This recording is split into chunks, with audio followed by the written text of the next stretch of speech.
বাংলাদেশে হাজারো আলেমকে হত্যা করেছে, হাজারো ছাত্র জনতাকে হত্যা করেছে।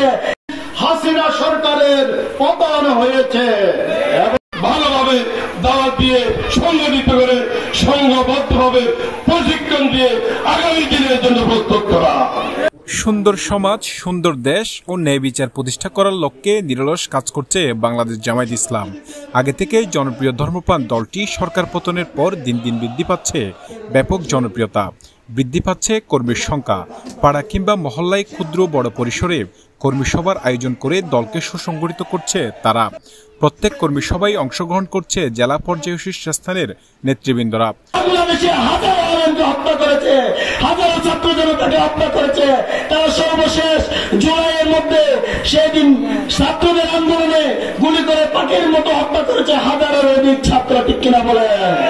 তার ধারাবাহিকতায় 31 আগস্ট চকরিয়া উপজেলার চিরিঙ্গা ইউনিয়ন শাখার উদ্যোগে পালাকাটা উচ্চ বিদ্যালয়ের মাঠে জামায়াতের বিশাল কর্মী সভা অনুষ্ঠিত হয়।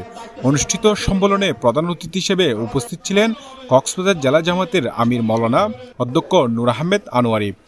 হাসিনা সরকারের পতন হয়েছে এবং এর মাধ্যমে আমাদের দ্বিতীয় স্বাধীনতা, ছাত্র জনতা বলছেন দ্বিতীয় স্বাধীনতা অর্জিত হয়েছে।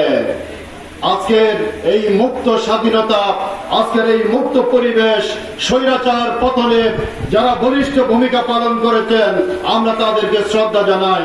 ভালোভাবে দাওয়াত দিয়ে সংগঠিত করে সংঘবদ্ধভাবে প্রশিক্ষণ দিয়ে আগামী দিনের জন্য প্রস্তুত করা।